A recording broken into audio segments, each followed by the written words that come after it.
If you look at road deaths globally, there's over 1 million people die on the road across the world every year. About 93% of those deaths occur in developing countries. And if you look at those countries specifically, countries like Indonesia, Malaysia, Thailand, India, you'll see that roughly 75% of those road deaths involve motorcycles. Just the volume of motorcycles is just astounding.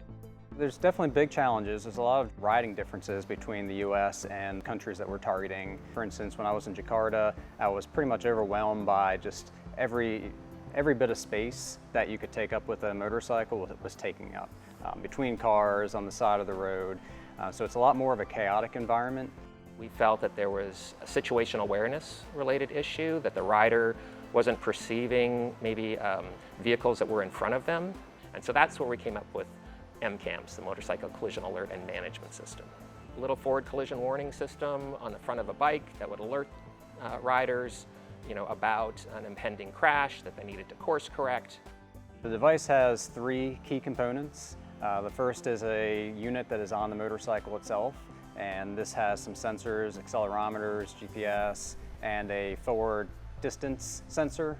Another aspect of the system is a driver feedback application. So this is on their smartphone or the mobile device, and this gives them an instant review of how well they were driving. And then the last part of it is a back-end piece that's essentially an AI-enhanced management system.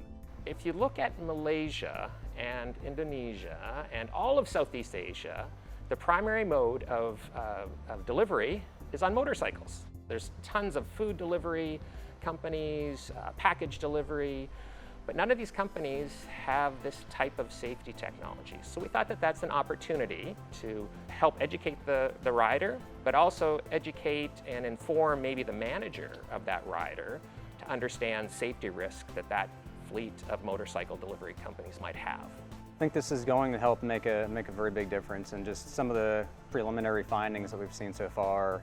We want to make an impact globally. I mean, if our mission is to save lives, I feel that if we don't do it, we're missing out on not only a huge opportunity, but something that I think we need to do.